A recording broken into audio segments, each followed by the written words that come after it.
with the daughter of an ex-head of state, where you were talking about your background. Tell us a little bit about that meeting and what happened. It was the former First Lady of Zamfara State, Aisha Babangida. Funny enough, my father was in the military, like I said earlier on, and was a driver.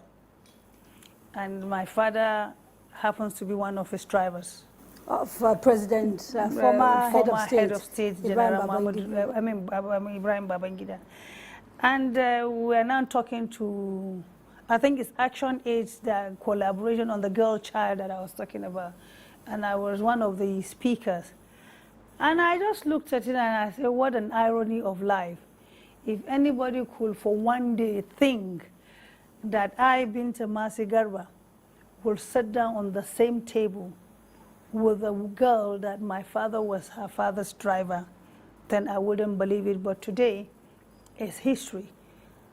A daughter of a driver with a daughter of a head of state sitting on the same table to talk to those girls out there. And I told them that once if you have a focus and you have a vision, you are not deterred on the circumstances you found yourself, but you speak to yourself internally that you want to make a difference, and you set an agenda and you pursue it. I said the sky will be their limit. And I think that thing went in, like most of the girls that were there started confessing that some of them are shy, that their parents are, drivers, dry cleaners, maid, and whatever. I said, no, don't be shy with the situation you found yourself today. You can be that change that will bring glory to your parents tomorrow. And I think maybe that's one of those. In your view, what is the single most important ingredient in that change, in helping you to sort of get to where you are? Perseverance. Persevere. Perseverance. I remember one day I was going to school with an empty stomach, and I was just telling myself, I refuse to be poor, and I must break that jinx of poverty in my family. You know, there was this anger that, hey, I'm going to school without a shoe on my leg. It was cold that time, and I had to take water without food. And here is this girl that her father was on a bike, you know, and it was raining. So the water now splashed on me.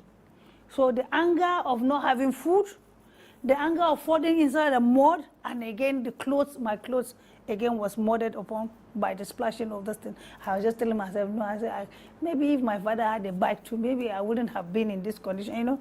So the perseverance was that I want to make a difference, I want to change my life against the one that I found my parents in.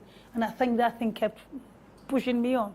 And I believe strongly that once if you have a will, then definitely there's going to be a way. And today is history. Are your parents alive?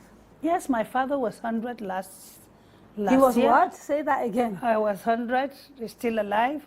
Wow. My mother is about 75, she's still alive. So I think and when they look at you, what do they say to you? Well, one of the issues my mother normally tells me was like, Binta, you are always in my prayers. And I was asking her one day, why do you make such a comment like that? He said, when I remember when you were born,